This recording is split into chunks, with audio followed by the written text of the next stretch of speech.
Lesi isikhathi sokuthandaza ngesitu noma zokuzidla.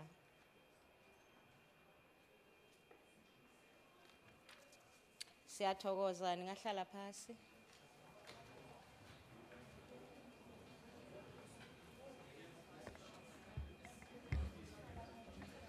Honorable members, let me first acknowledge the presence of our guests in the gallery.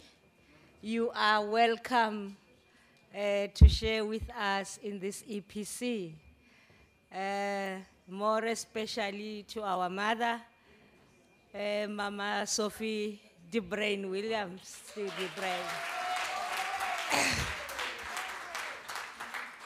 I just want to say that unfortunately, the National Assembly has got rules, and the rules, is that our guests should not participate in the processes of the debate. And whenever you get excited, just smile or just wave, don't clap. And don't even use your phones to take photos or so. Those are the rules, unfortunately. We welcome you and we appreciate your presence. I will now ask the secretary to read the order. Debate on vote number 13, women. I will now invite the Honorable Minister for Women in the Presidency, Honorable Dlamini, to open the debate.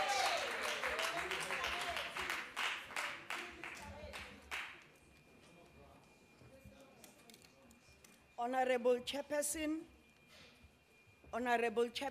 of the Portfolio Committee, Honorable members of the Portfolio Committee, representatives of civil society and the women's movement here present, the veterans of the struggle, Mam Sophie, Umme, I also saw her, Mam Nomosa. There is also a veteran from the Inkatha Freedom Party. Ladies and gentlemen, fellow South Africans, we stand before this august house to present the budget vote 13 of the Department of Women for the year 2018-2019. We present this budget during a difficult time in our country. It is as if South Africans have declared a war against women. In the street, in the home, the factory, the office, the mine, the school, the taxi rank, in the combis that operate a scholar's transport, at church, the university, the playground, the boardroom, as mothers, as professionals in the corporate sector, as gogos, we are not safe in our own country. The situation of women in our country has reached levels where it has become important to ask, what exactly is the meaning of freedom for women? We must reflect as a society on where the women of South Africa are after 24 years of democratic rule. Our hands are dripping with the blood of a 2-month-old baby, toddlers, girls that are raped by their fathers, uncles, cousins, teachers, bosses, lecturers, and friends in our families. Young women who are at their prime are raped, maimed, and killed by their boyfriends and their husbands. These lovers do not understand the words, angikufuni, angisakufuni, rata, I do not love you anymore. Constable Rasuche, Karabo Mukwena, Zolile Kumalo, River Steenkamp, and many other thousands of women in our country lost their lives in the hands of men who were their lovers. Shockingly, our femicide rate is 5 times more than the global average. South Africa is a country with the best constitution, but women's rights are violated on a daily basis. They are violated even at institutions of higher learning. Today, young men at universities, where they should focus on their future and be able to internalize that life is navigated through negotiating and understanding, are killing their girlfriends. Crime is committed by role models, leaders, by highly educated, prominent people. They prefer to risk going to jail and think their lives will protect them. Others depend on women not breaking the silence. Big business has let women down. On the one hand, we've been mobilizing young women to pursue careers in geology and mining. The anticlimax is that they are greeted and welcomed with violence and death in the mines. We are told that the mining sector is the most successful and is making huge profits out of the sweat and toil of our people. This sector is a monster to our women. We are told that the business that controls the means of production, the business that destroyed families in our land, is still undermining women. They firstly took our fathers from our mothers, killed some of them, brought some of them back home on their deathbeds, is still undermining women. When you have one woman amongst a team of 10 men underground in this rough, labor-intensive industry, she becomes vulnerable to various forms of abuse because the machinery and tools are designed for the male physique. Women who can't use heavy machinery are forced to perform sexual favors to get their male colleagues to help them fulfill their tasks. The industry is still seen as a man's world. While we applaud the increased participation of women in the mining industry, since the government legislated the requirements for 10% quotas, we are concerned that they remain powerless in the male-dominated field. Sometimes women are given very difficult jobs in the name of pseudo-equality and have to sell their bodies to do those jobs. What is said is that these people have never thought about how they get these profits. They never think about our suffering because they are only concerned about making profits. They have not or barely acted on violence against women.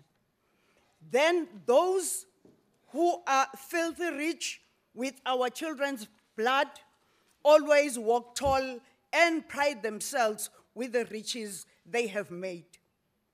Those who work underground have to contend with ablution facilities and work environments that are unhygienic, especially during their monthly periods.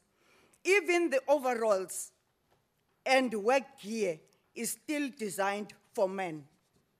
We will be writing to the Minister of Mineral Resources to ensure that security for women in mining is increased, that policies on gender-based violence in mining sector are implemented, and that gender norms are addressed systematically. We've been able to make gains in other areas, such as having professional women and chief executive officers in the private sector and state-owned enterprises. We have women directors general, we have women ministers, premiers, MECs, MPLs, MPs, mayors, councillors, and chairpersons of portfolio committees and Chapter 9 institutions. In fact, in South Africa, you demand a Chapter 9 institution, you get it. You demand an office for the status of women, you get it. You demand a ministry of women, you get it. You demand cooperatives, you get them. You demand small and micro businesses, you get a ministry. You demand the Domestic Violence Act, you get it. You demand a protection order, you get it. You demand that men must pay maintenance for their children, you get that. But when you demand equal pay for equal work, you are told that you do not know what you are talking about. If you demand a woman president, you are called names. You no longer have an identity. You are insulted, you are made to feel small, you are treated as if you depend on the mercy of some man's mind for your future. The measurement that is used to measure the capacity of men is not equal to the measurement that is used to measure the capacity of women. In fact, on the issue of the woman president, it would be made as if there was never a woman president in the movement. Mama Albertina Nontsikelelo Sulu was, whose centenary we celebrate this year, was the president of the UDF during trying and difficult times. Umama Albertina Sisulu ubeyigorhakazi lomzabalazo wenkululeko yesizwe yenkululeko yabantu base South Africa. Waphinda waba umongameli weFetro. Ubeyisigayigayi somzabalazo ebesingawubanga umsindo. Sikhuluma nje kukhona abadlule ezandleni zikaMama uSisulu. Sikhuluma nje kukhona omama abakhiwe umama uSisulu ngezikhwepha zakhe. Sikhuluma nje wakhipha amasotsha omkhonto wesizwe ayolwela inkululeko yabantu baseMzantsi Afrika. Yikho nje silapha namhlanje sikwazi ukuzikhulumela. Sikhuluma nje wake waboshelwa endlini kwakhe. Umama uSisulu waze wakhipha nabantwana bakhe bayolwela inkululeko yethu. Umama Sisulu ubeyithanda kakhulu imfundo ngoba walwela ukuthi abantwana bakhe bayofunda. Abantwana bakamama uSisulu nezinye izinkokheli baphila impilo enzima kodwa bazange baziqhelise nomzabalazo. Yilapho kumele sifunde khona ukuthi ukuzinikela, ukuhlonipha, ukubekezela, ukuba nesibindi kodwa uhloniphe kubalekile. Yilapho kumele sifunde khona ukuthi imfundo ibalekile kakhulu ngokubonelela kubantwana abafunda ebunzimeni obukhulu. Kumele singomama sihlale sazi ukuthi imfundo ibalekile futhi into ayilwela umama uSisulu eyemfundo ekhokhelwa ngokuphasa. Ibalekile ngoba isiza abantwana ikakhulukazi bamantombazane babe nekusasa eliqinile. Babe babili kuphela omama besizwe lapha eSouth Africa. Umama uSisulu nomama uWinnie Nomzamo Madikizela Mandela. These were strong women who were leaders in their own right. It is not an act of favor or pity to put women in decision-making bodies. This year marks the centenary of the women's struggles. The Bantu Women's League, which was the forerunner of the ANC Women's League, was formed in 1918. Its first president was Charlotte Maxeke. Like Comrade Albertina Sisulu and Winnie Mandela, Charlotte Maxeke would have been the president of the ANC as well as the country. Much as we have made progress as women in South Africa, a lot still needs to be done. We have to close gap and think strategically about what we have and always ask the pertinent question of how that is going to change the quality of lives of women. Protection order, ufa uyiphethe. Some have faced, okay, we have already spoken about what we have, but how the society is receiving that remains a big question. If we look back at some of the people that have been women chief executive officers and directors generals, both in the private and public sectors at large, how have they changed the lives of ordinary women? Some have faced a barrage of attacks. They never have a fair hearing. They have fallen without any support. Those that are standing or still standing, it's because they have been able to stand on their own and for what they believe in.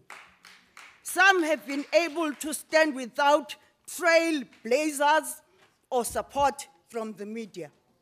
Sadly, even women journalists are on the side of the media. And unfortunately, when you are on the side of the media, you are on the side of men because they control the media. Media is patriarchal and mostly owned by white conservative men who have always seen themselves as the best thing that the world ever had. This is the institution that has ensured that it destroys women. It is often used as a hammer of patriarchy to destroy every woman that dares to raise her head without its permission. This institution has historically used its resources to destroy women. Even black and so-called progressive men and institutions that are supposed to be independent and protect the rights of the vulnerable use the storyline and language of the media to take male-serving and masculinist decisions. Even conservative men have used the media to boost their egos because they know that the media is always on their side. Some have chosen to keep quiet.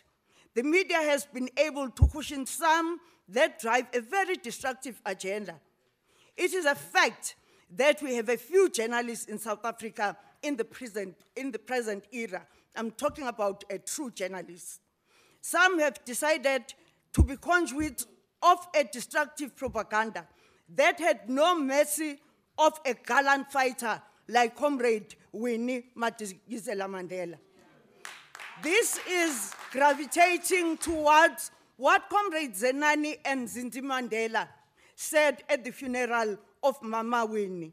In the words of Zenani, I quote, "It has become clear that South Africa, and indeed the world, holds men and women to different standards of morality. Much of what my mother has been constantly asked to account for is simply ignored when it comes to her male counterparts. And this kind of double standard acts also to obscure the immense contribution of women to the fight for the emancipation of our country from the evil of apartheid. I say fight because the battle for our freedom was not some polite picnic at which you arrived armed with your best behavior," close quote. The South African media is not concerned about facts. They have sustained themselves through the word alleged. They hang people on allegations to an extent that even our society starts taking allegations as true. They repeat the storyline until you are persecuted and found guilty in the court of public opinion. I do not believe that is the democracy that Umamu Sisulu and Mam Winnie Madikizela Mandela fought for. If you raise your honest views that challenge patriarchy in South Africa, you are vilified, labeled, or insulted. If you shout and make noise like some of us, they will label you mad, and say that you are a liar, because patriarchy fears strong women who have content and substance. When you go to Parliament and make representations on the customary land rights bill, they say you are not from the rural areas. You are just a researcher, and therefore you are inexperienced. And Parliament is the most democratic institution of the country. And some of us behave as if we do not know classical cases of Mam Khoshigadi Shilubana from Limpopo and Dr. Zungu from KZN. South Africa must change and belong to women too. There is no way we are going to deal with the issues of race and fail to deal with the issues of gender. There is no way we are going to deal with the issues of class and leave out the issues of gender. Women have always been part of the struggle, and therefore gender equality must be top on the agenda for all South Africans. We must destroy the demon of patriarchy. The leadership must buy into the agenda of fighting violence against women and children. Leaders from all walks of life, from Republicans to traditionalists, must understand that women must be respected and protected. We must not, as women, accept the things we do not understand. Whatever we have today has gaps that have never been closed or addressed.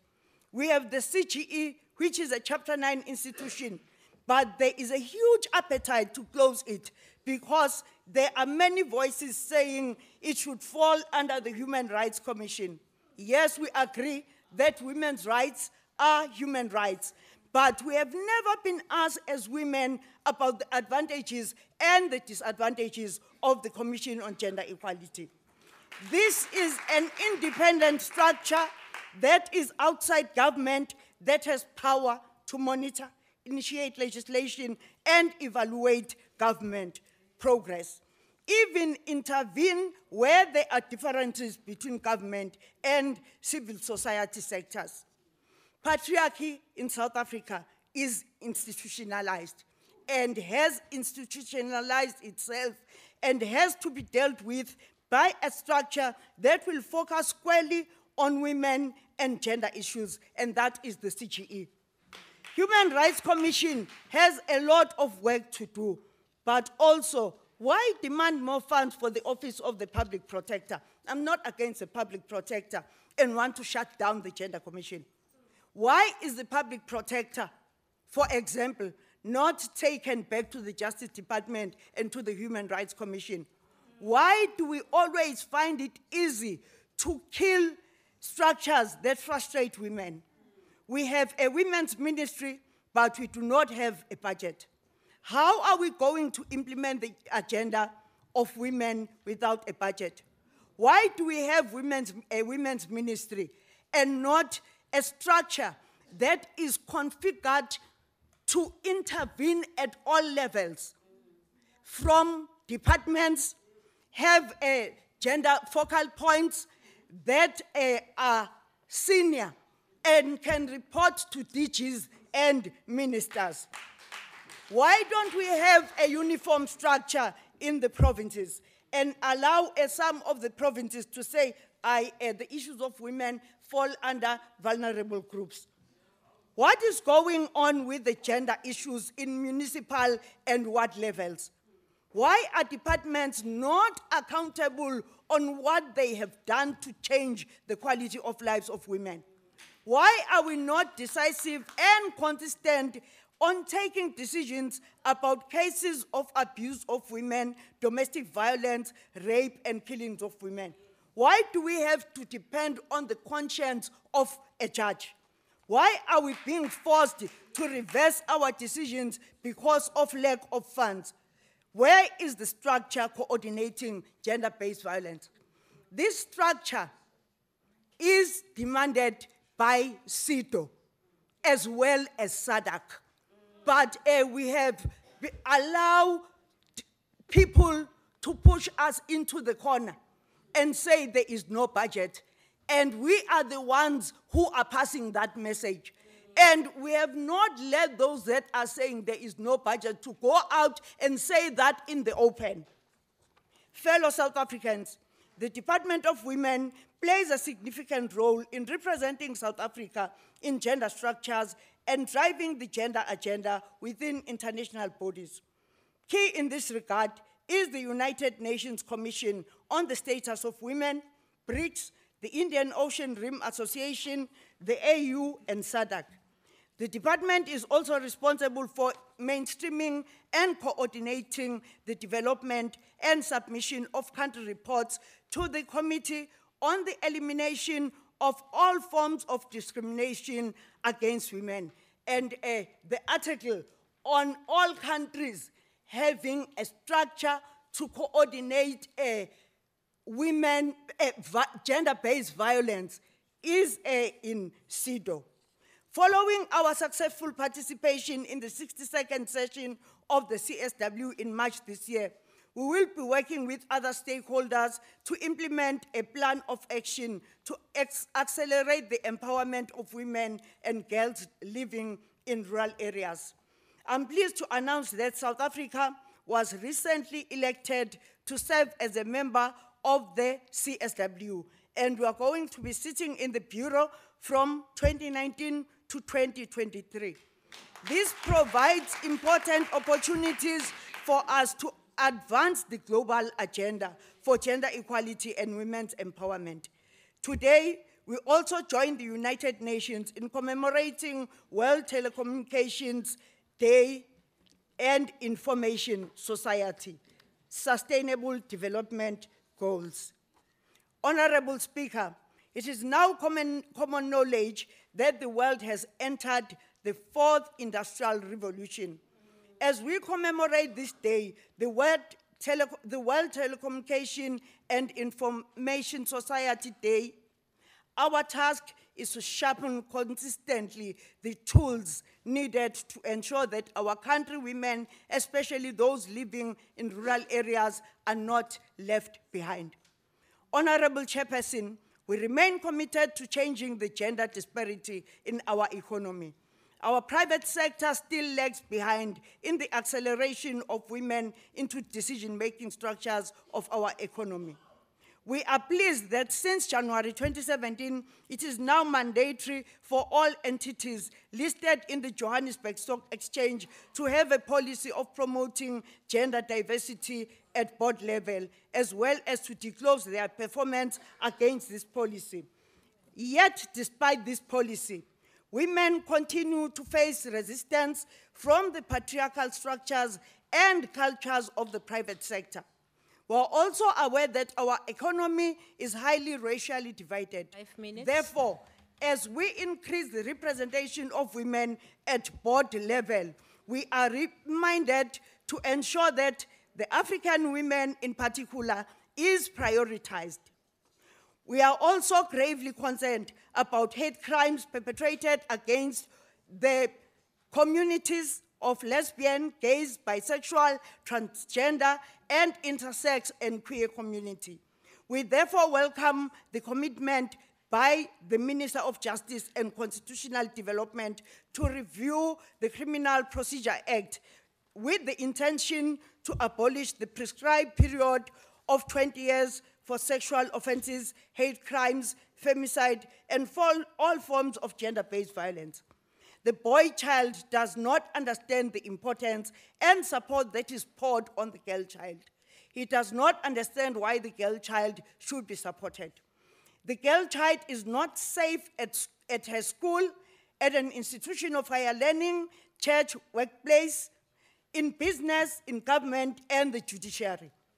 We recognize and applaud men's progressive organizations like Sonke Gender Justice, Men and Boys Foundation, Boys to Men, Not in My Name, AfriMen, the South African National Religious Leaders Association, the Takuwani Rime Campaign, SANAC, and the men's sector at large.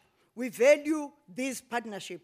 The commitment by the men's sector to end patriarchy is proof that men have an important role to play in ending gendered inequalities.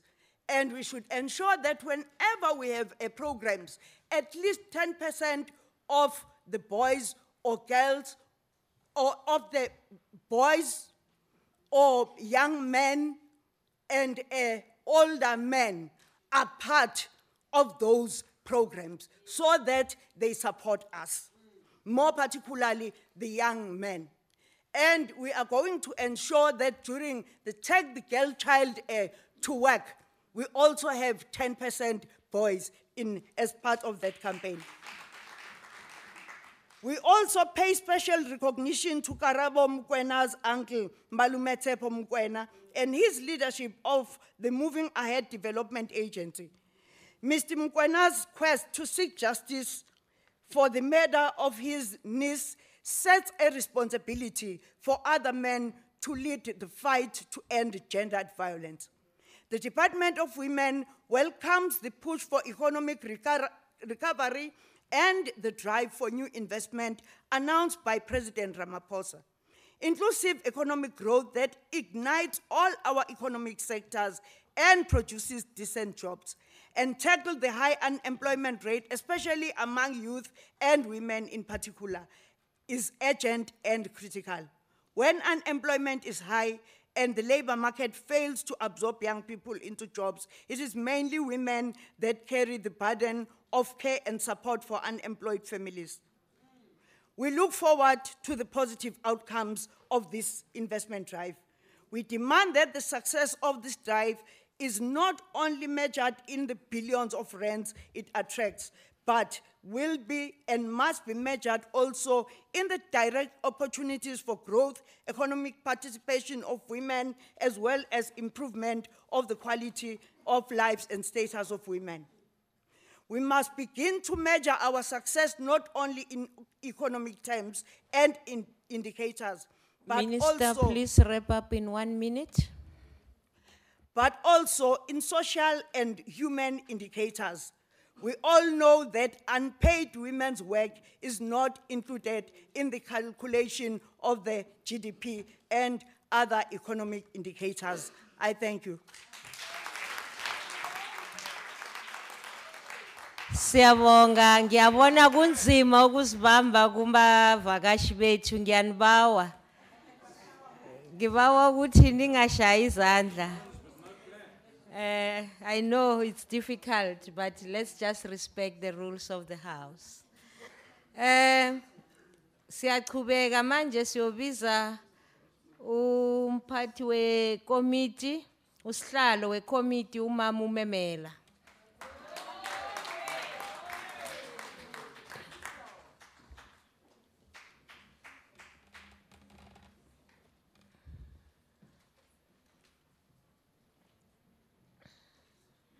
Chairperson, Minister, Deputy Ministers, honorable members of Parliament, distinguished guests in the gallery, the veterans in the midst of the people here, Ma'am Sophie, and some of the members from the IFP who have decided to be with us today. Ladies and gentlemen, what?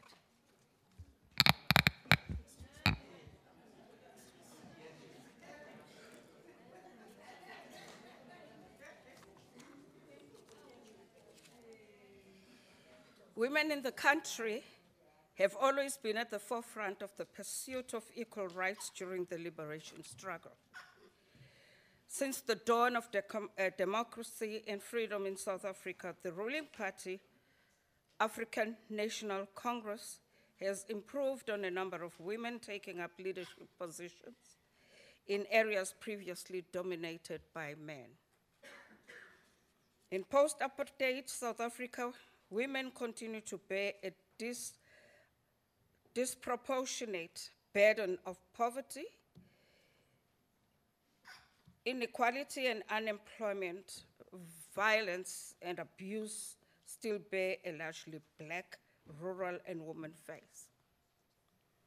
Indeed, we need to uphold the right to culture, the right to traditional norms. However, equality must also be respected.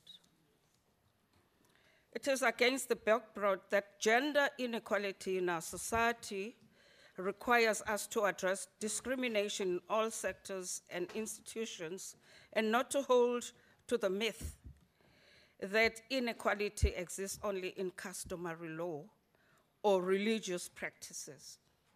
Women continue to be marginalized and discriminated against in terms of economic opportunities, the labor market, as well as access to land, credit, and finance. In 2017, Poverty Trends report a significant disparity in the poverty levels between population groups and sex. of individuals, in general, Black African females, children 17 years and younger, people from rural areas, and all those with no education are the main victims in the ongoing struggle against poverty. Statistic South Africa 27 has already published the report. The findings show higher proportion of females, 71.7, living below the lower bound poverty level compared to the males, 38.2. The higher proportion trend for females has been persistent still since 2006, and the report is Department of Women 2018. The primary mandate of the department is to lead, coordinate, and oversee the transformation agenda on women, socioeconomic empowerment, their rights and equality. Our endeavors must be about the emancipation of women. It is this understanding and commitment that we must achieve to give meaning to our presence in this esteemed house and to give purpose to our occupancy of the seat of government. The department, in partnership with other role players in the society, have made remarkable advances in promoting and advancing the interests of women across our society. And we are not oblivious to challenge the face, and it is in this regard that discourse on social economic empowerment must fit into the minds of all decision makers. Looking back since the establishment of the department, we can all agree that we are not where we need to be, but we are confident that it is work in progress, and with commitment, we will get to where we're planning to get there. Some of the department's key achievements are as follows. Organizational structure redesigned based on new mandate and revised strategic intentions. The structure of the department is now streamlined to deliver efficiently on the mandate. The departmental restructuring has prioritized the need for management competency to drive our programs. This was necessary to address a misalignment of a department with higher percentage of lower skilled employees. Quarterly performance reviews conducted as planned and reports submitted to Department of Performance Monitoring and Evaluation and National Treasury. The department complied with 80% MPAT required standards and status report approved by accounting officer and managed the MPAT improvement plan. Maintained a less than 2% underspending in expenditure against budget allocation as planned for 2017-18. Expenditure against allocation 99.3%, 31% after spending 0.69%. Maintained a vacancy rate of less than 10%, then annually as planned. Vacancy rate of 31 March 2018 was 5.6% of funded vacant posts. Midterm evaluation report of 9-point plan and outcome 14 were produced. 9-point plan focused on almost other governments' implementation of the 9-point plan in unblocking obstacles to the financial inclusion and empowerment of women. Elements of the 9-point plan that the program will be focusing on include monitoring, ownership, and management control, development finance and enterprise developments, access to credit, land, and property. Department plan to finalize the draft framework, sanitary dignity, financial inclusion, gender, responsive budgeting in 2018 and 19. Committee commends the departmental areas of focus, i.e., access to development finance and enterprise development opportunities for women. Ownership pattern and management control is top listed. 100 companies of JSE, skills development for women, entrepreneurs, and women's access to credit and land. The committee noted that concern that the department had not implemented many of the recommendations from the 2017 BRR. We believe that those recommendations have found expression in the 2018-19 planning. However, there are concerns it was not clear to the committee as to what the department's strategy for monitoring and evaluating these areas in the absence of a financial framework.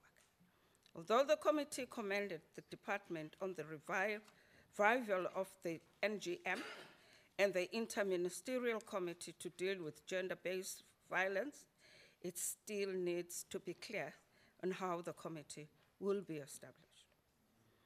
It is our role as portfolio committee to play oversight and show accountability, enhance public involvement, deepen engagement and involvement. It is in the regard that the committee recommends that, 1, the department to lobby for the 0 rating of sanitary towels. 2, finalization and implementation of frameworks have been long-standing items since the inception of the department. 4, reports on international participation on gender meeting SADC, AU, Commonwealth, and UN Women's Affairs were produced. However, we need to be up to date on how far South Africa has come in terms of implementing recommendations, resolutions undertaken.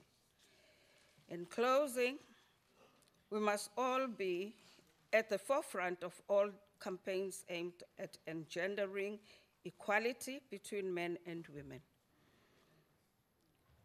at all levels. We call on men in particular to be activists in the campaign to eradicate gender stereotypes that not only oppress In 2 women, minutes. but also have the effect of keeping men in psychological bondage. Part of the campaign should be the socialization of children to respect one another and to shun gender stereotypes. It was against this background we support budget vote, and we're pleading with our men folk, please protect and not abuse a girl child. Thank you. Siyabonga, Sihlalo Mamemela. Our next speaker is the Honorable Robinson from the DA.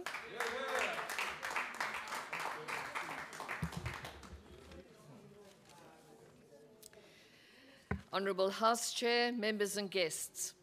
When I looked at the budget speech I delivered last year, I hoped that I would be able to report on some changes, improvements in the Department of Women, some progress in society in general. I hope to see a reduction in sexual harassment and gender-based violence, but there is nothing to indicate that women are any better off now than they were previously, with rape and murder on the increase and the police being unable to secure the safety of our mothers and daughters. The article by Titi Tabani says, not a new dawn for the battered South African women. Honourable Minister, you have acknowledged all the problems of society, and for that I'm grateful. But now your challenge is to turn this department around. The department has in all its previous years failed women. We want to see that your talk can be challenged into action and that we can have a turnaround. The Me Too campaign hit the headlines last year with long-held damaging secrets being aired by women who were seeking justice after being sexually harassed by men for years. More well-known figures like Danny Jordan have recently hit the headlines, accused by Jennifer Ferguson against her rapist. She has launched the local We Too campaign. Thankfully, effective justice was recently meted out to Karaba Mokwena's killer. We need to make sure that harsher sentences are handed down to those who are found guilty of gender-based violence, especially to politicians, such as convicted criminal Maduzi Manana, who should be a role model as a public representative. He should have been dismissed after his first offense. He should now face the full might of the law. Honorable members. As far as You the cannot department- drown the speaker on the podium. Continue, Honorable Robinson. Thank you. As far as the Department of Women is concerned, I can only report it's much of the same. It seems like the game of musical chairs has been played there with constant changes of senior staff officials, DGs, DDGs to CFOs. And of course now a change of ministers with Minister Dlamini replacing Minister Shabangu. It is strange that Minister Batapili, who has consistently failed to fight for women's rights, remember Kwezi, and left her previous department in chaos, was appointed to our ministry. This decision by the President shows utter disrespect and disdain for women. It is clear that women are not a priority for our government. However, Minister, your fighting talk is encouraging, but I hope you're going to make a change, and let's see that this women department will work. We have had so many changes, instability with the department drifting instead of focusing on meaningful oversight. The purpose of the Department of Women is to lead, coordinate, and oversee the transformation of women's socio-economic empowerment, rights, and equality. The department has failed to transform this. It has been one of the most inefficient ministries in our government, and thus far, it has been a disgrace to all women. We should promote public participation through advocacy and outreach and conduct dialogues. We should interact with service delivery departments, such as Social Development, SAPS, and the Department of Justice, and most importantly, with the Commission of Gender Equality. They have done sterling work, and they should be given a bigger budget. And I applaud what you said in that respect, Minister, but there again, let's see the action. The Department of Women should not sit in splendid isolation, should be out there amongst those who need assistance, monitoring service delivery and the practical implementation of the existing laws to protect our government. I trust that you will be able to change this, Minister Dlamini, so that you can also cut down on the top-heavy administration and staffing budgets. This flip-flopping we have been subjected to for the past 2 terms or 3 terms gives the impression that the ministry and department have no clear direction. It did not implement many of the valuable recommendations made by the Portfolio Committee in the 2017 BRRR. I challenge you to remedy the shortcomings of your predecessor. For too long, this department has been a lame duck, contributing little to eradicating the scourges of crime, rape, and violence. 20 years into our new democratic dispensation, government should have been able to provide safety and security for all its citizens. Lack of sensitivity, lack of tools, crime kits, rape kits. Harassment of women often takes place in public places, at taxi ranks or on trains. When the DA government takes over, we will ensure that public spaces are regularly patrolled so that people can walk in safety and be secure. Order. Families will be encouraged to develop a personalized safety plan for themselves and their children, thinking ahead proactively. This could have been done. Street lighting must be improved, security cameras installed, especially at places like taxi ranks, where we can gather evidence. Lack of funding is given as an excuse for the inefficiencies. We need more safe houses, like Sarki Bartman and Sisters Incorporated. We need more Tutuzela centers. What has government been doing? I hope you're going to wake up, pull up your socks, and look after our women. Don't forget Order. about the maintenance costs. Honorable members, We have been calling. you cannot shout like that in the House. Please. NGOs have been calling for a national strategic plan on gender-based violence for how many years? We are still waiting. Once in government, the DA will give priority to this, also rolling out prevention programs to address harmful gender norms and provide counseling. We will bring about change that creates order, safety, and justice for all. Human trafficking. Hasten the day, election 2019, when the Honorable DA can Robinson, take over and bring human unfortunately, rights your to the time fore. has expired. Malibongwe, Thank you, igama Honorable lamakhosi Robinson. kazi, ewe, Thank you. Malibongwe. Thank We you, can make a Honorable- difference. We work together. Thank you. Thank you. Isikhulumi esilandela, order, honorable members. Isikhulumi esilandelayo, umhlonishwa Mamkhawula.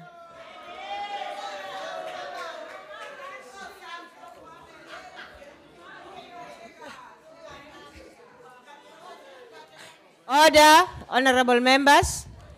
Ngibonge sihlalo. Nginibingelele nonke ngaphakathi kanjalo nezihambele zethu egameni lamakhosikazi. Kubhlungu minister ngoba njoba ukhuluma nje ubala ingqalasi zinda ingqalabutho zabantu besifazane ababelwa abantu besifazane nangesikhathi ama-ID.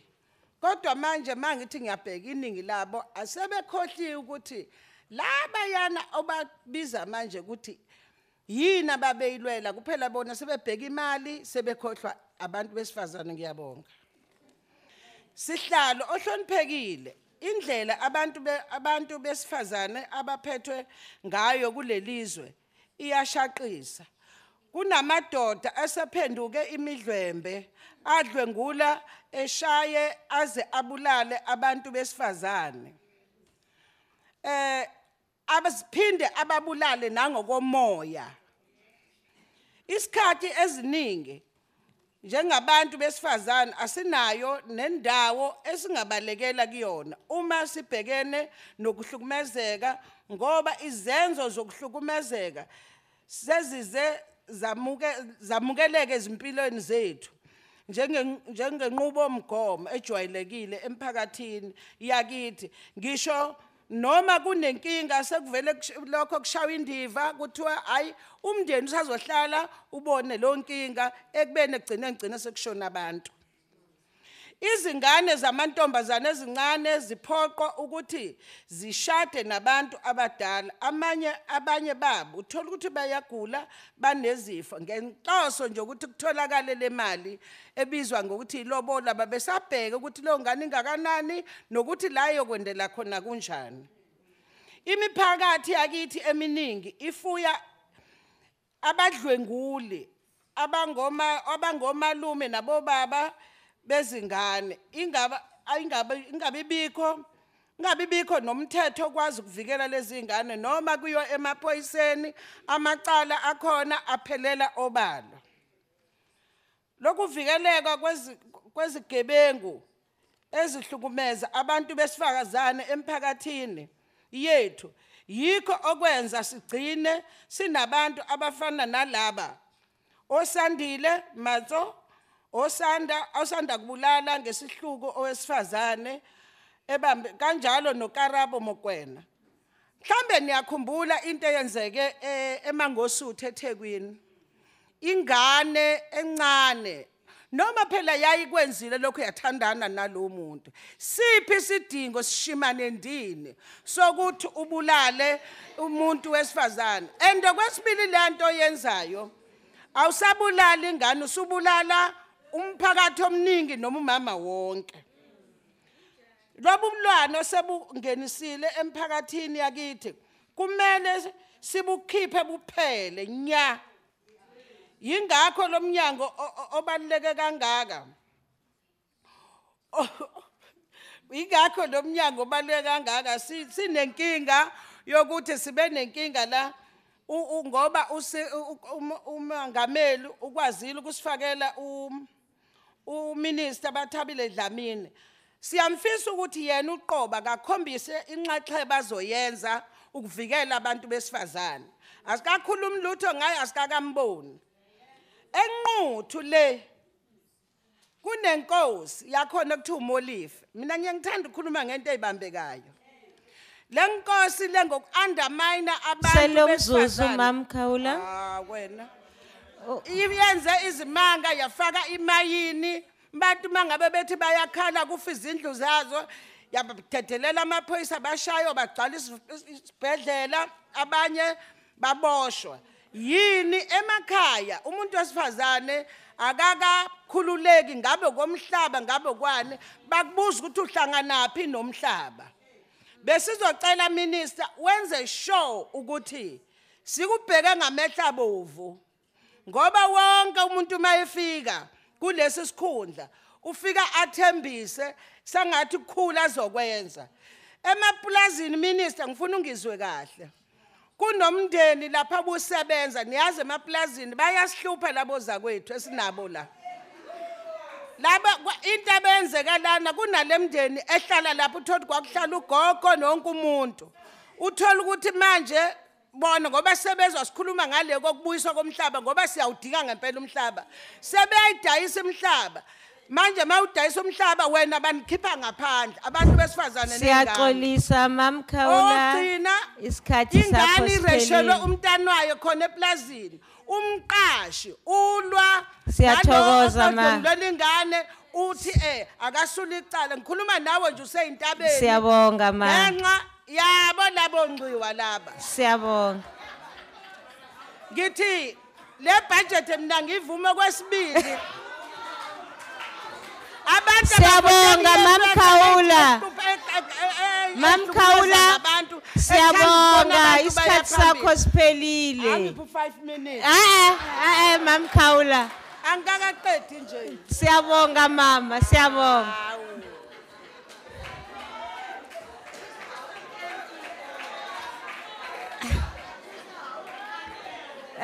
Die volgende spreker is achtbare lid Esterhuizen.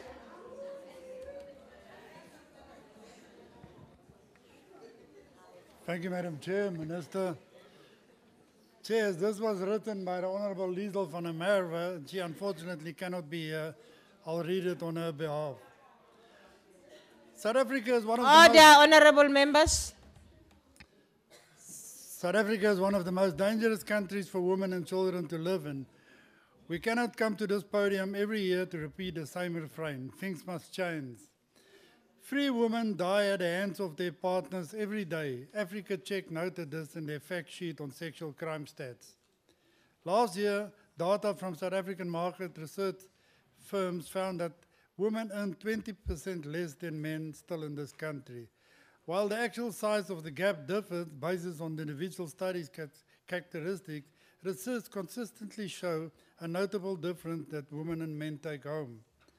Women living in rural areas are the backbone of families, communities, and in their rural economies. They continue to demonstrate tremendous resilience in the face of multidimensional poverty and inequality. Chairperson, this year marked the centenary of 2 internationally renowned South African icons that were passionate advocates for the rights of women and children. We celebrated the centenary of the birth of Mama Albertina Sisulu and former President Nelson Mandela. These 2 icons selflessly served the cause of humanity and believed in the total emancipation of women in the political, economic, and social spheres, and that women's rights are human rights. How can we celebrate their legacy when we full well know that so much more can be done to fully unshackle women in this country? It's our duty as South Africans to ensure that women's rights are protected, that their privacy is respected, and that we live up to the women who sacrificed their lives for the freedom we can all enjoy today, men and women alike. We must remember the saying, now that you have touched a woman, you have struck a rock. You have dislodged a boulder, you will be crushed. We need to send out a strong message to all who continue to lift their hands on women murder and rape and kill our mothers, daughters and sisters. Enough is enough. It's my hope, Chairperson, that this department fast-tracks delivery on policy proposals to address the above-mentioned challenges. I thank you. Thank you, Honorable Esther Hazen of the IFP. Honorable members, the Honorable Sheikh Imam has asked that we put him down the speakers list because he's still participating in another debate. We have agreed. We now call on the Honorable Tseke to take the debate forward. Thank you very much, House Chairperson, Honorable Minister and Deputy Ministers present, Honorable Members of Parliament, the guests in the gallery, Mama Sophie De Bruyn, our veteran of the African National Congress, Malibongwe. Let us be reminded that 2018 marks 22 years of the Constitution of South Africa, the Constitution which is a product of the selfless sacrifice of many forebears of our struggle. It is a product of intense pressure to the apartheid government that for many years oppressed people were on the basis of their race and dispossessed them their land and economic rights. The Constitution that acknowledges that South Africa was founded on the values of women dignity, the achievement of equality and the advancement of women's rights and freedom. The Constitution that advances equality and is against sexism. It is Section 187 of the Constitution of the Republic of South Africa that established the Commission for Gender Equality, which is mandated to promote respect for gender equality and protection, development and attainment of gender equality. Honorable Chairperson and honorable members, notwithstanding the gains of our democracy, it is worth stating that while celebrating the 22 years of this progressive constitution, we need to pause and pass our sincere condolences to the families, to the friends and relatives of all women, girls, children, people with disabilities, people with albinism and LGBTQI community who were brutally killed in our country. Honorable members, South Africans have spent years talking about non-sexism and gender equality. And while talking, rapists, pedophiles, homophobes are intensifying their brutality on our fellow citizens. They are brutalized, raped, and killed just because of their gender. We welcome the sentence, honorable members, by the High Court in Johannesburg on Tuesday of Shadrach Chauke, the serial rapist, who was found guilty on 23 counts of rape and 2 of attempted murder, and was handed 25 life sentences, and was also slapped with a further 254 years in jail for other crimes. We applaud the court for dealing decisively with cases of gender-based violence. Indeed, we need to acknowledge that South Africa has made tremendous strides in the emancipation of women, but much more still needs to be done. Fellow South Africans, on the occasions of the 106th years anniversary of the African National Congress, which was celebrated in East London, the President of the African National Congress and the President of the country's Excellency Cyril Ramaphosa said, we must confront the seeming resurgence of patriarchy and backward attitudes towards the role of women in our society. Gender-based violence and violence against other vulnerable groups such as children, the elderly, people with disabilities, and members of the LGBTQI community is a scourge that needs to be eradicated. The fight against gender-based violence must be championed by all of us across political lines, Honorable Robinson. It is not a thing for cheap political point scoring. It must be the fight by all of us across races, gender, and religion. Honorable Chairperson, as you are speaking, the community of Ward 21 in Ward 21 Fall Reefs in the city of Matlosana local municipality is embarking on a protest march after a woman was raped by 15 illegal miners who used mine hostels as their safe haven. The community of Matlosana and many other communities in our country are terrorized by rapists who are roaming the streets, and their hopes who are roaming the streets, and their hopes is in us as lawmakers to hold the law enforcement agencies accountable. The budget allocated to CGE is not equal to the task, and it will never be. Therefore, the 80.7 million allocated to this entity, the Commission for Gender Equality, for the year under review, must be used to continuously educate our communities on nation building and social cohesion programs. We welcome CGE in educating and providing information and public awareness campaign on gender equality, done in collaboration with SABC TVs and radios, campaigns and cases on forced marriages for children as young as 12 years, widowhood right and rights, gender representation in political parties, even though it's a challenge for now, interventions done in cases on sex for jobs, especially in the Eastern Cape, policy dialogues with policymakers with regards to the gaps in the legislation, and representing the vulnerable and the victims of domestic violence and related cases in our courts of law. Honorable members, we acknowledge the work undertaken thus far of conducting public hearings on key challenges facing women in the mining sector, which was done by the Commission for Gender Equality. To the Glencore Mines and its subsidiaries, African Rainbow Minerals, Anglo-American and DPS Mining, and transformation hearing, which was done in the University of Free State, Johannesburg, and Stellenbosch. We'll therefore, as the Portfolio Committee, continue the progress thereof. Honorable Chairperson, when going out for public consultation on the review of the report of Professor Kara Asmal, we should take into cognizance the current condition of high rate of women and child abuse in our country. We should also note that the report in the Employment Equity on Gender is still very skewed in favor of men. The deep racial divisions and hatred that continues to exist across the full spectrum in our society. Economic advantages that continue to be enjoyed by greater proportion of minority groups, and the economic exploitation of the majority of South Africans, especially blacks. The nature of our society still requires a powerful and a concerted drive to develop and attain an acceptable culture of women's rights where all citizens will live in peace and harmony alongside each other as contemplated in the NDP. One question that we need to ask answers for is, will the measure assist in the fight against gender-based violence, or do we need to resource the existing bodies adequately to focus on their constitutional mandate effectively and effectively? That's $1 million answer. Honorable Chairperson, fast forward. There is a need to resuscitate the national gender machinery.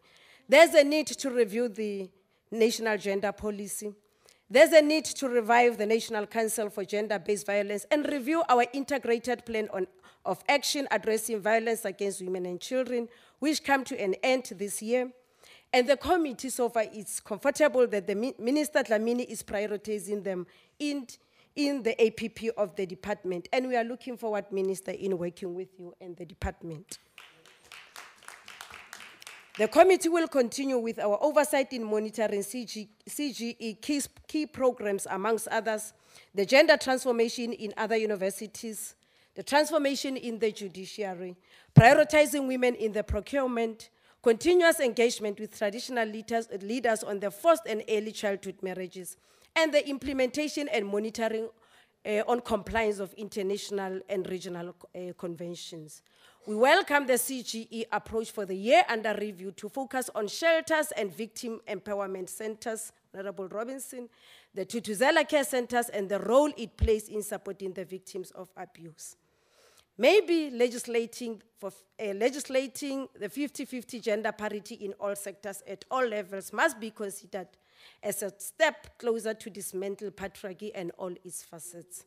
There is a need to push back all the frontiers of patriarchy and male chauvinism.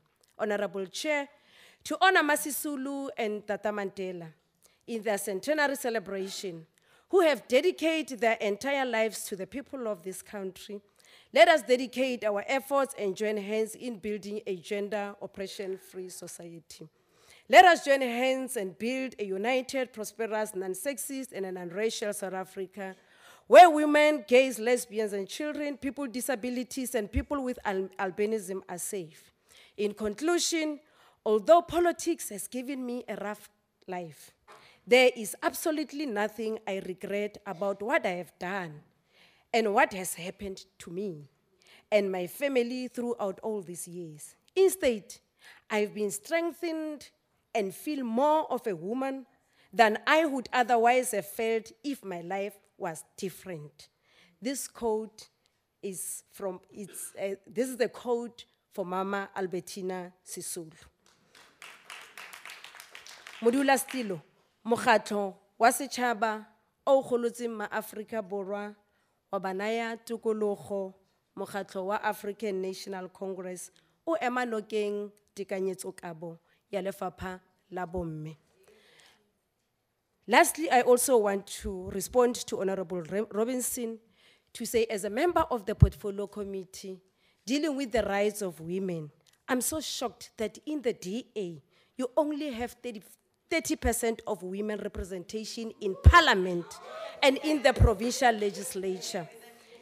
And some of the one on the platform, some of the powerful women in the DA, Patricia de Lille, damned. And surely, the women in the Portfolio Committee are supporting that. Lindiwe Sisulu, damned. Lindiwe Mazibuko, damned. And I'm sure that they've contributed. Lindiwe Mazibuko, Lindiwe Sisulu is our member of the African National Congress. She can't be in the DA. Lindiwe Mazibuko, damned. Members in the Portfolio Committee has contributed, surely. Honorable Pumzile van Dam, demoted. Maybe about to be damned soon. Therefore, ANC support the budget. Thank you. Chairperson. Thank you very much. Honorable Sheikh will speak after Honorable P.J. Groenewald, but will then proceed to Honorable Majeke.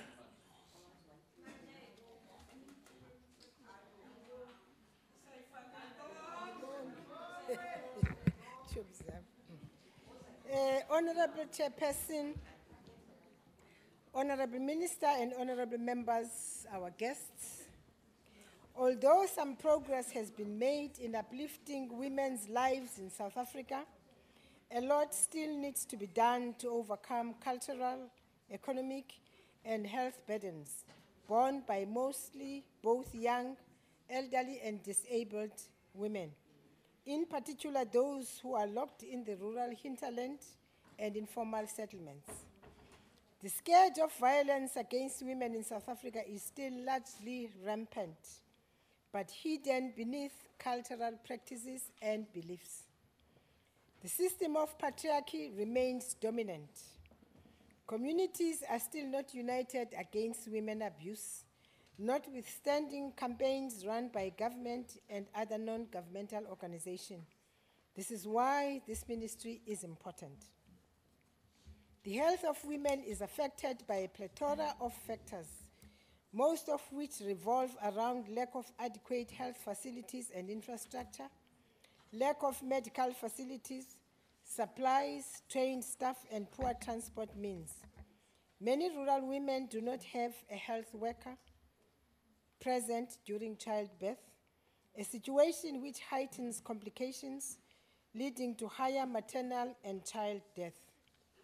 One of the most important steps, Honorable Minister, that this department can take to drive progress is to ensure and improve the political, economical, and social rights and opportunities of women. To sustain the progress made already, the department must ensure mainstreaming of women's issues, translate them into concrete improvements in the lives of women, in particular, the integration of women in the rural areas. Chairperson, this would require a focused and committed departmental leadership, from the political head down to the last official. This budget we are supporting today comes at a time when violation of women's rights are under the national spotlight. This budget must aim to create a platform for high-level dialogue on current issues affecting women and girls in the country. Create an avenue for the economic empowerment of marginalized women and girls. Communicate the pulse of the women and girls to the communities for collective daily actions. Building a sustainable momentum towards the Women's Month, the 16th day of activism, and other calendar days is what the Minister must focus on. Honorable Minister, we're looking forward to your full dedication and practical action on matters affecting women. As a member of the Portfolio Committee for Women, we're looking forward to working with you A minute in left. making a difference in the lives of women in South Africa. You have got all our support. We support the budget. I thank you. Thank you very much. We'll proceed to Honorable Groenewald.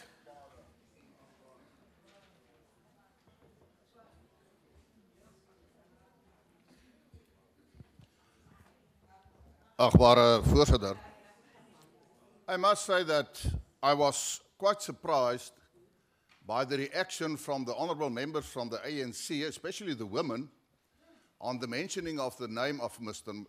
Manana by the honourable member Robinson. And why am I surprised? I want to say to the honourable minister, Minister, if a member of the Freedom Front Plus is found guilty of any violence against a woman, his membership will immediately be terminated. There will be no chance that such a member of the Freedom Front Plus will remain a member of parliament. And therefore I'm saying, I'm quite surprised. And I further want to say that earlier this afternoon we had also the budget vote on higher education. And the Honourable Minister, Naledi Pandor, referred to the security of women students at universities. And she said, it's not about security, it's about the men, and it's a societal problem. And I completely agree with her. The question is, how do we bring up our children to ensure that they have a future in their life?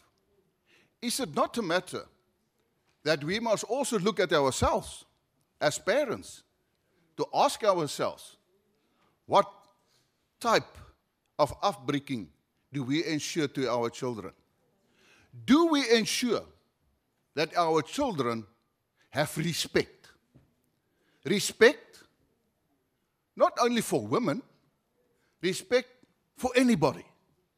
Doesn't matter who he or she is.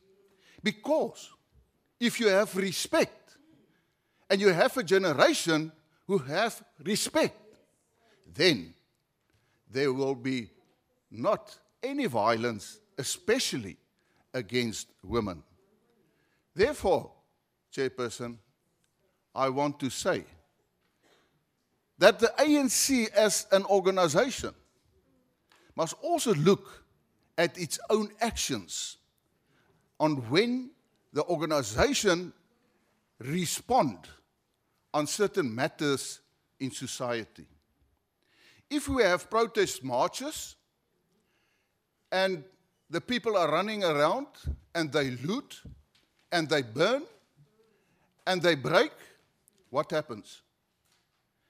Then the ANC as government reacts immediately. Do you know what do people say in the streets to me? You know, the only way to get the attention of the government is to act violently.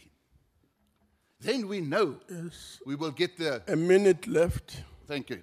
Then we know that we will get the attention of the government. Therefore, I want to say that the ANC must also, as government, set an example to ensure that we have less violence. We as members of parliament, sometimes if I look at parliament, I'm ashamed to think that I'm part of Parliament. The way some members disrespectful and violently reacts in Parliament. Daarom wil ek vandag vir u sê, daar moet altyd respek wees, veral vir vroue. Ek doen ook 'n beroep op mans. Jy mag fisies sterker wees as 'n vrou, maar dit beteken nie dat jy sy of haar meerdere is nie. Jy mag fisies sterker wees, maar as jy respek het, Time has sal jy dit expired. altyd met 'n gelyke basis hanteer. Ek dank u. Thank you very much. Honorable Sheikh will follow.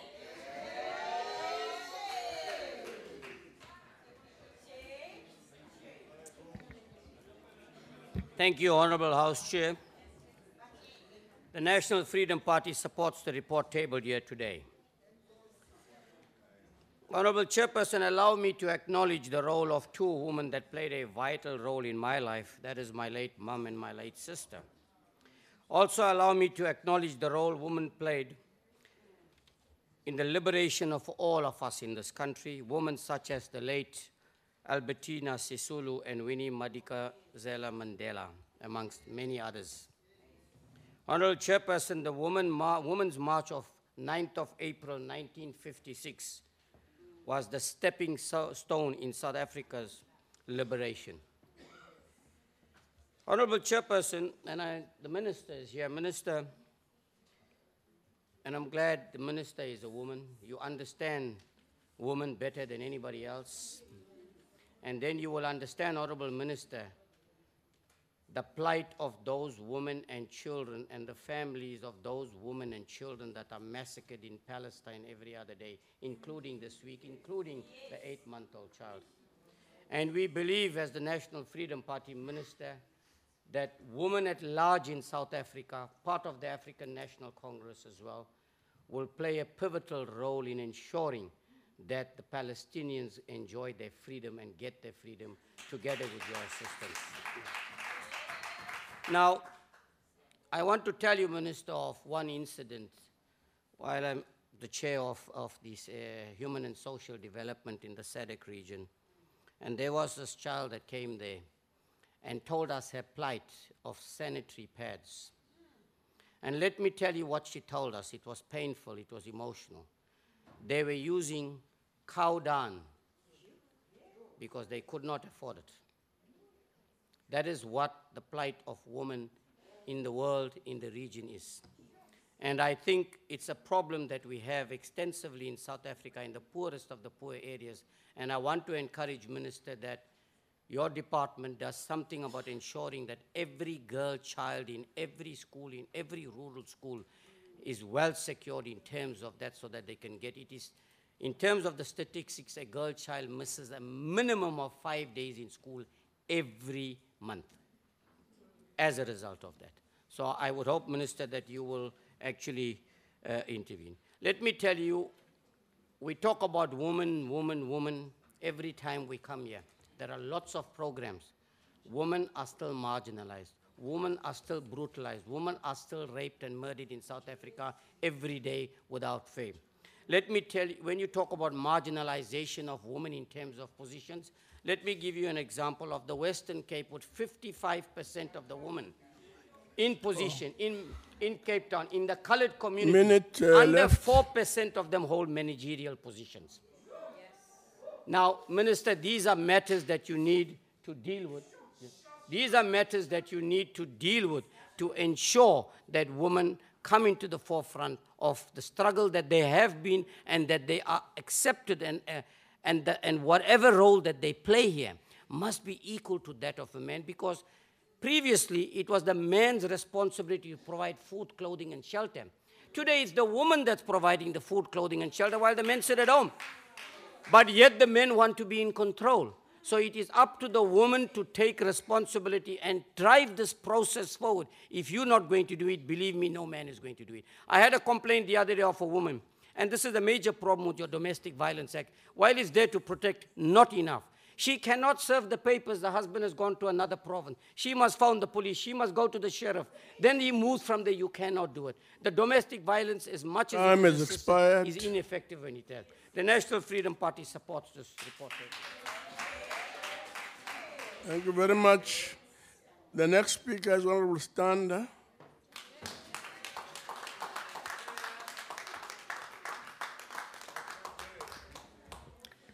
To date, this parliament has spent 641 million over 4 years with nothing to show for it. Sanitary Dignity Project Framework, dololo. Dialogue Roadshow Report, dololo. Yet the department claims these as targets achieved. It has lied to the Portfolio Committee. It ignores our request for evidence and flouts recommendations made by the committee and Auditor General year after year. The prevailing excuse for its incompetence, asina mali. Ngoba, the Commission for Gender Equality, oops. Can you pause? Can you pause? Oh, mtanami. Please proceed. It's my baby.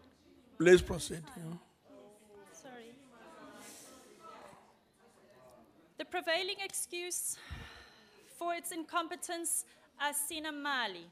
Ngoba, the Commission for Gender Equality, a Chapter 9 institution, has made an enormous contribution with minimal funding. It is an example of how integrity plus accountability equals performance. The former Portfolio Minister, Shabangu, provided no leadership or direction. The department was never held accountable, and individuals accused of financial misconduct are yet to face real consequences. On the ANC's watch, gender inequality and violence has increased. On the ANC's watch, the face of poverty is still black, female, young, and rural. This hopelessness, injustice, and indignity must anger us all. Visiting Guachu, a rural community in my constituency, young women tell me, asinalo ithemba, sihlala phansi qa.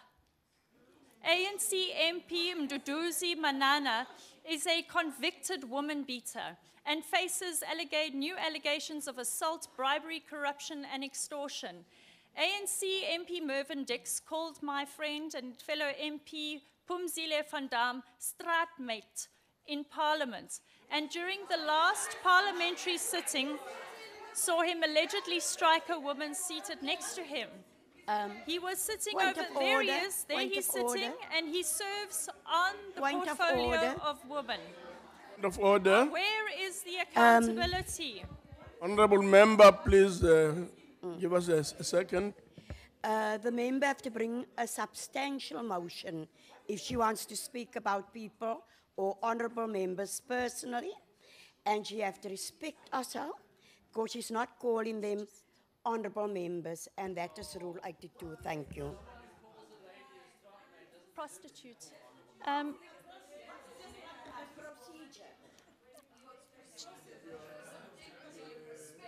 Sorry, Chair, I am referring to everyone as Mr. I make very sure that I'm respectful at all times. And straatmate, which he said was, he called her a straatmate, which means prostitute. Still a point of order. Still a point of order. Still a point of order. Chair? Chair? No, we will. I think I will. At a later stage, it does seem as if it's some matter that needs to be looked into. But for now, I'll just urge you to proceed.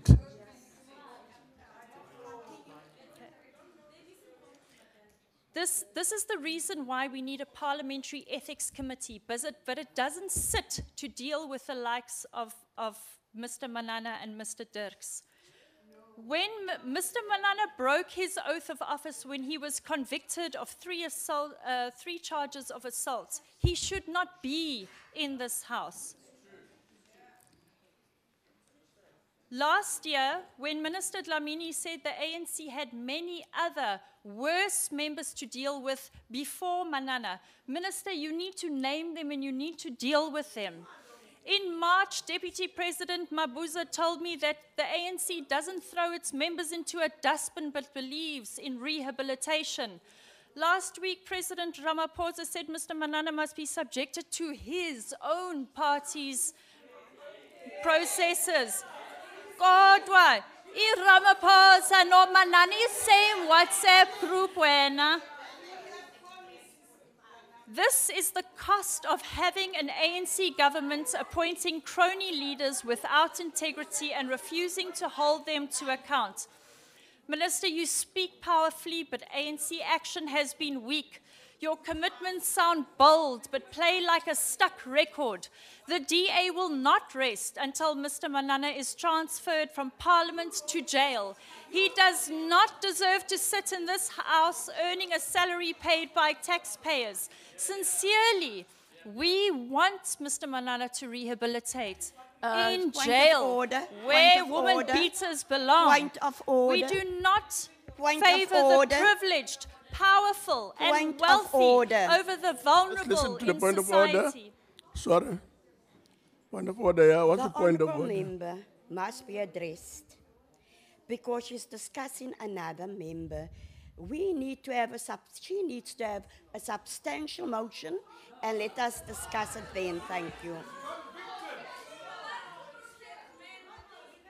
Chairperson. Yeah. Can you allow Chairperson. a space for me just to make a comment or two at the end of the members' speech so that the issue is sorted out once and for all.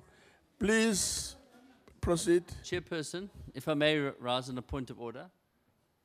May I address Yeah, what's the point of order? Chairperson, the Honourable Whip from the ANC rose on a point of order saying that the Honourable Stander must submit a substantive motion. The Honourable Member in question has been found guilty in a court of law. There's no need for any substantive motion. He's been found guilty. Yep. Members, can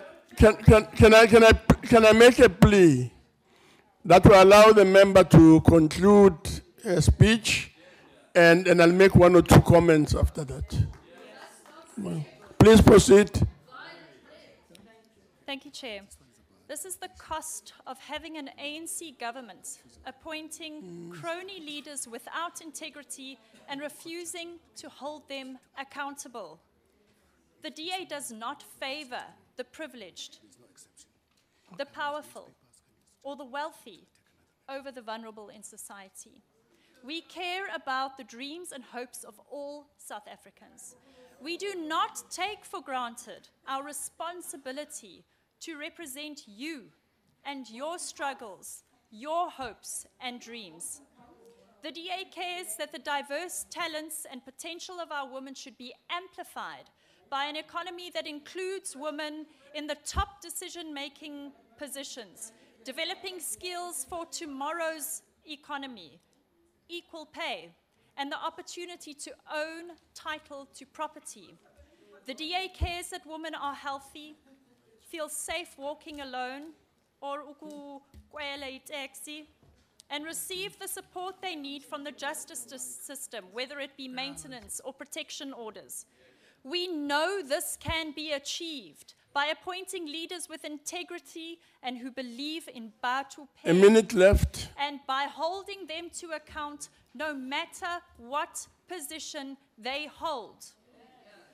You are all part of this fight. Ask your employers for proof of pay parity. Raise your hands for leadership positions. Report abuse to the police and support victims. And if someone tries to rape you or abuse you, you grab their testicles, twist them or kick them and run away. to the nearest police station or place of safety. Bafazi base Mzansi, Maibuye. I call on each of you to rise. Vula mlomo, raise your voice. Liqesha lisondeli. Tofika mtanam. Time has expired. Liqesha lisondeli. Time has expired.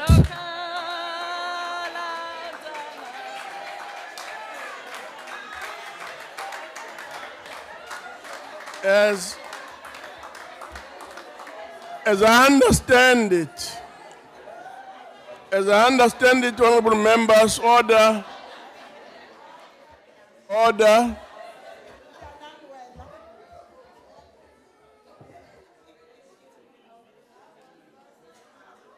As I understand it, the member called another member a stratmate, meaning a prostitute.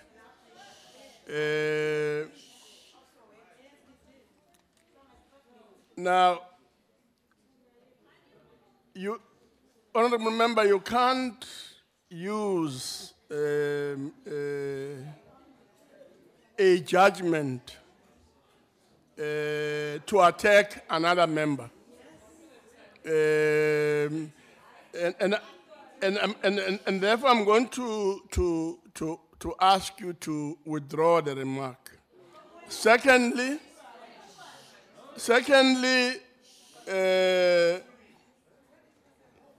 if you want to pursue the matter, you need to have a substantive motion. So I'm basically appealing to you to withdraw the remark, and if you want to take the matter further, do so accordingly. Either pursue the issue at the Rules Committee or similar structure of Parliament, but for now, the key important thing that you should do is to withdraw the remark. Please withdraw the remark, honorable member. Chairperson, first of all, I did not call anyone stratmate. That's the first thing. I never called. I made reference to a comment in my speech. Secondly, I have removed myself from the podium. I've completed my speech, and I cannot be called to withdraw now. So, unfortunately, sir, based on those facts, I respectfully won't. It does seem, honorable member, that we may have to pursue the matter somewhere else in relevant structures of Parliament. So for now, we'll leave it, but the matter is not sorted out. It will have to be followed up. Thank you very much. The next speaker is Honorable Treu.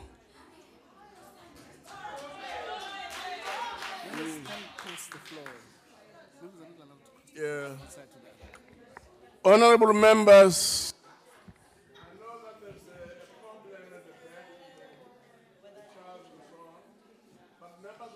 allowed to cross the floor. Please don't do that. Honorable Treu, please proceed. Honorable Chair. Honorable Chair, Honorable Minister Bathabile Dlamini, Honorable Deputy Ministers in our midst, Honorable members of the Portfolio Committee. I also want to honor our guest, our honorable guest, Ms. Sophie de Bruyn. I'll start with the DA. When it is their member, they go in terms of procedure. There is a member in the DA who has been accused of sexual abuse. Yes. That member is still in the DA. So when it is them, it is okay. When it is other parties, it cannot be okay. To member, I want to talk to To Member Groenewald, I accept that when people are taught respect, they behave in a respectable manner. But also, patriarchy goes beyond respect. There are many people who have been brought up to be respectful, but they are still sexists. They go on oppressing their women. There are parties in this parliament that do not even want to elect members as their representative.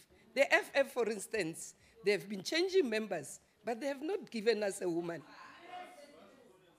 So, yes, because they still continue in a patriarchal manner. So, being respectful does not mean that you cannot discriminate women. It doesn't mean that you cannot rape. To Member Van Esther Hazen, he says that the killing must stop. We agree that the killing must stop. But he, as a man, we want to see you on the podium saying so and making sure in action and making sure that budgets of different departments address women in disparities. I want to agree with the Prime Minister, Justin Trudeau, in Davos. This is what he said, open quote, #MeToo, Time's Up, the Women's March. These movements tell us that we need to take a critical discussion on women's rights, equality, and power dynamics of gender and sexual harassment, for an example, in business, in government. And this is a systemic problem, and it is not acceptable. As leaders, we need to act to show that truly time is up.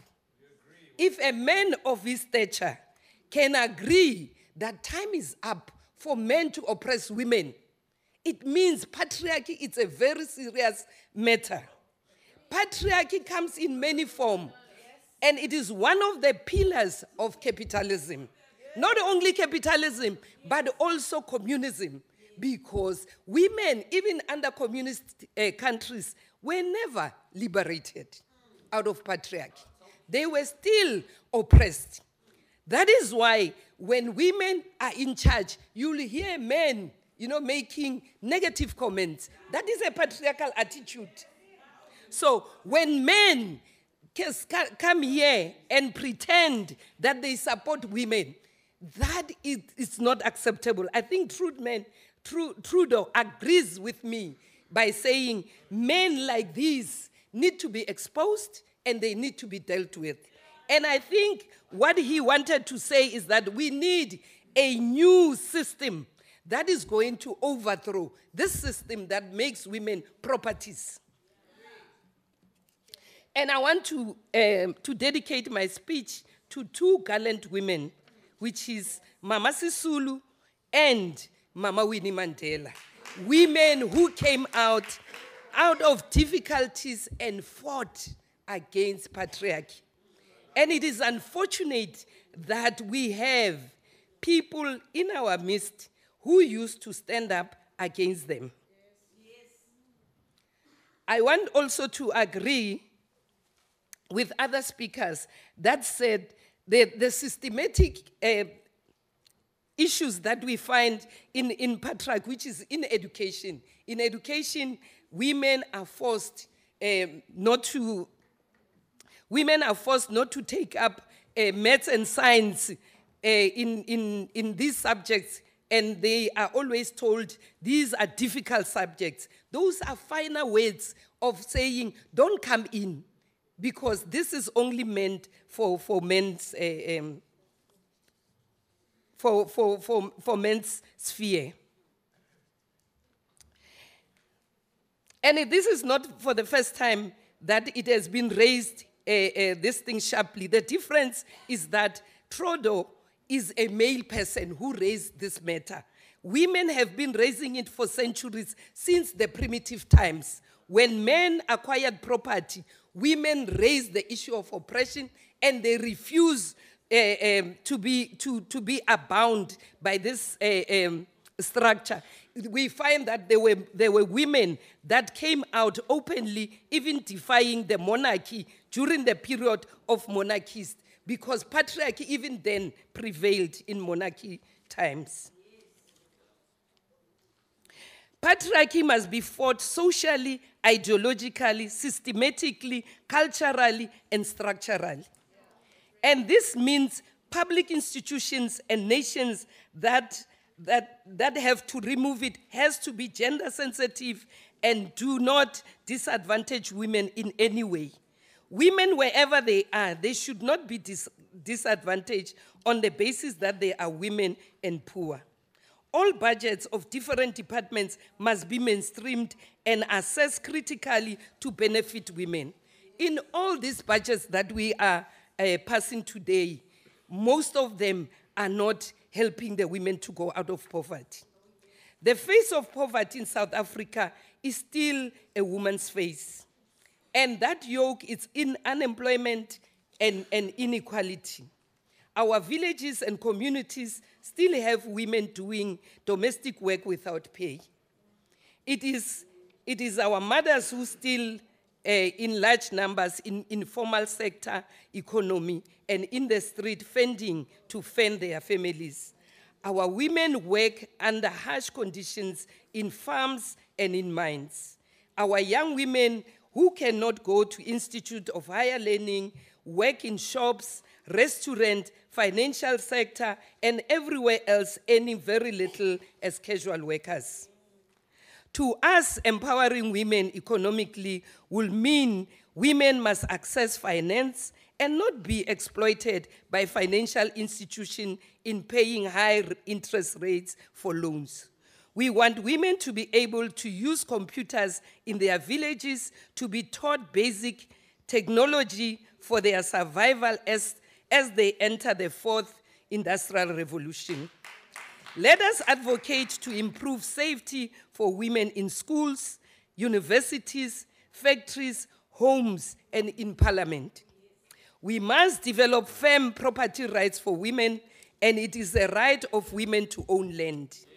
The Freedom Charter says land shall be shared amongst those who work it.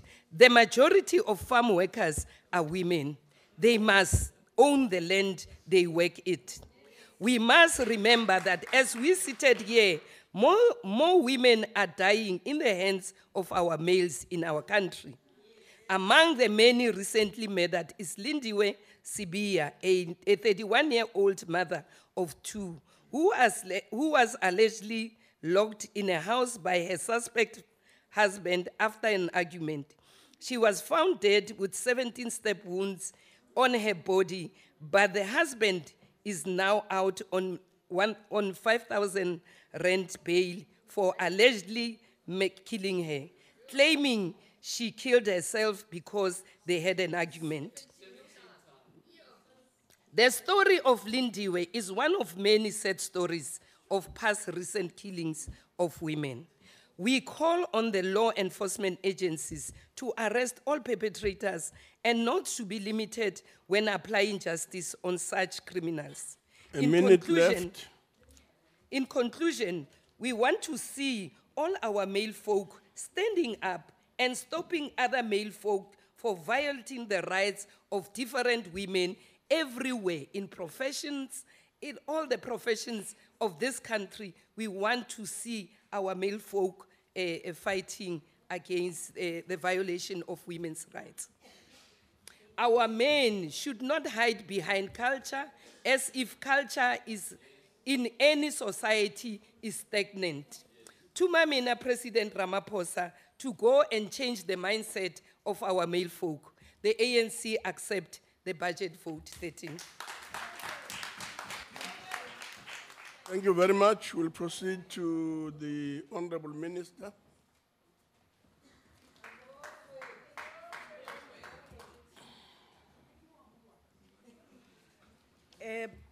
Honorable Chairperson, before I get excited, let me thank my colleagues, Deputy Minister Pam Chwete and Zokota, for attending our debate.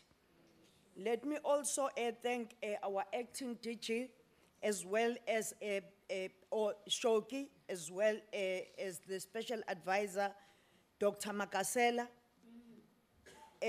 officials in the department that are less than 100, as well as officials from the office for the work they have done to prepare for this budget vote, whilst we were also busy with the report back of the CSW. I want to also thank all the MPs for their contributions and say that Honorable Member Robinson, charity begins at home. I understand everything you've said, but you do have, as a party, sexual assault cases that have not been dealt with. For instance, the chief whip in Bishop, the issue of someone in 2003 who was given a golden age handshake of 5 million to leave SAPS after 4 women accused him of sexual harassment. The sex gate issue of the anonymous email that circulated within the DA claiming the culture of senior men in the DA. And it was said that no, that is a campaign to smear the senior leadership of the DA. So what we need to do as women is to stand together when it comes to the issue of violence against women and children. Because we are not going to close our space that we had created during the Kempton Park negotiations when we formed the coalition. We marched as women because we were not represented. And the coalition came up with the effective charter for effective gender equality. And when we came here, we went back to our corners and we are used to defend the atrocities that are committed against women. And okwesibili, angeke ngingedwa ngimela ngenza ushintsho eyintweni zamakhosikazi. Isizathu i-UN has a UN women. It is because they've seen that the issues of women are important. But also when we go to the UN, countries work together. And this should serve as an example to all of us here, that there are areas that we have to ensure that we come together, fight together. Let our male leaders be part of our agenda to fight gender inequality. There is no way we're going to come here and say we have this percentage in the ANC and in the DA you have that percentage. Because we are going to see your weaknesses. Why are we not discussing our weaknesses and fight together on some of the issues? You know how we got Frini Chinwala as the Speaker of Parliament. We lobbied before all men. By the time we had to elect the Speaker, we had already lobbied. We know that when we came to Parliament, there was something that put men as superior in terms of thinking. But because we trained as women, we were ahead of them. And they had to recognize that women understood a parliament more than them. I don't want to go back, But I'm saying let's come together and move forward and let our leaders pronounce on the issues of women. My plan will come from all of us.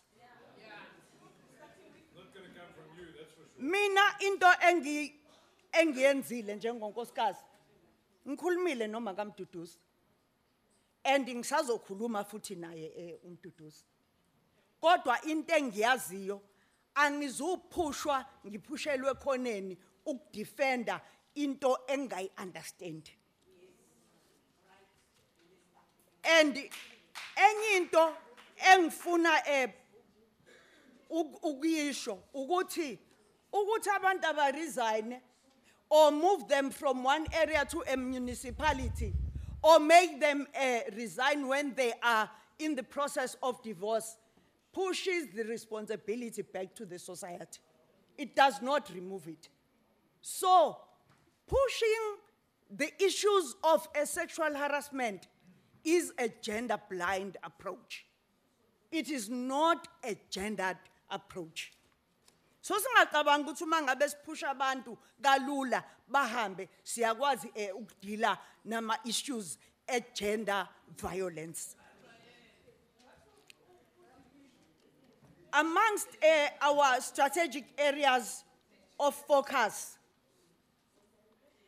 is the issue of driving gender-responsive policy planning, budgeting, monitoring, and evaluation, mainstreaming the socio-economic empowerment of women, building partnerships with key stakeholders, raising awareness, and conducting outreach programs in advancing the struggle for gender equality. And siriphotile ngama dialogues ku portfolio committee sasho sathi sisenze report nami ngisazo receive report bese siyisa ekommitini. But uma ngabe sesishaya la ingathi asazi lutho ngiba nenkinga ngaloko. Okunye okubalekile is that our government and the judiciary have taken great strides in addressing challenges faced by women living in rural areas. Despite this, rural areas remain the persistent sites of underdevelopment, poverty, precarious land tenure system, and patriarchal power relations linked to customary law and traditions, as Honorable Member Chwewu has said. But what is also important is that in September 2017, the Pretoria High Court decided to protect the land rights of Manchabele Mary Rahube, who is 68 years old and was facing eviction by a male relative from the family home in which she has lived for more than 37 years. And we support Mary Rahube, who is today taking her matter to the Constitutional Court. We are also very proud of the decision that was taken by the ruling party in its 54th National Conference. A minute that left, calls Minister. for land. 1 minute. That calls for land expropriation without compensation. One other issue is that we intend to invest on sanitary pads or towels processes.